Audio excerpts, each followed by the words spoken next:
ഒരു കുഞ്ഞു കാര്യം പറയട്ടെ, നിങ്ങളിത് മുഴുവനായി കേൾക്കുമല്ലോ. മറ്റൊരാളുടെ ജീവിതത്തിൽ ശ്രദ്ധ കേന്ദ്രീകരിക്കുന്ന ഊർജം സ്വന്തമായി പ്രവർത്തിക്കുന്നത് നന്നായിരിക്കും. ഒന്ന് ചിന്തിച്ചു നോക്കൂ. മറ്റൊരാളുടെ ജീവിതത്തിൽ ശ്രദ്ധ കേന്ദ്രീകരിക്കുന്ന എനർജി, ഊർജം സ്വന്തമായി പ്രവർത്തിക്കുന്നത് നന്നായിരിക്കും. ഫോർ എക്സാമ്പിൾ, പലപ്പോഴൊക്കെ നമ്മുടെ ജീവിതത്തിൽ മറ്റുള്ളവരുടെ കാര്യം അറിയാൻ വേണ്ടി, മറ്റുള്ളവരുടെ കാര്യത്തിലാണ് നമുക്ക് ഏറ്റവും കൂടുതൽ ശുഷ്കാന്തി, ഏറ്റവും കൂടുതൽ നമ്മൾ അതിനു വേണ്ടിയാണ് സമയം സ്പെൻഡ് ചെയ്യുന്നത്.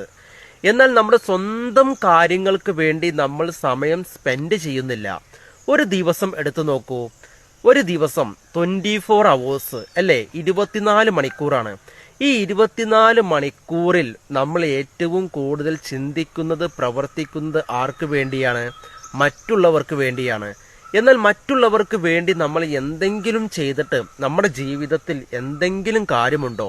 നമ്മുടെ ആ ഊർജം മറ്റുള്ളവർ നമുക്ക് ശേഖരിച്ചു തരുമോ? ഇല്ല.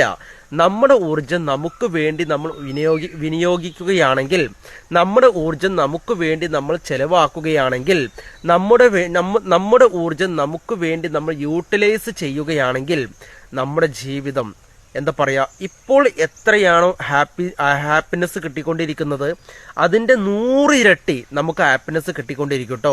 ഒന്ന് ശ്രദ്ധിക്കുക.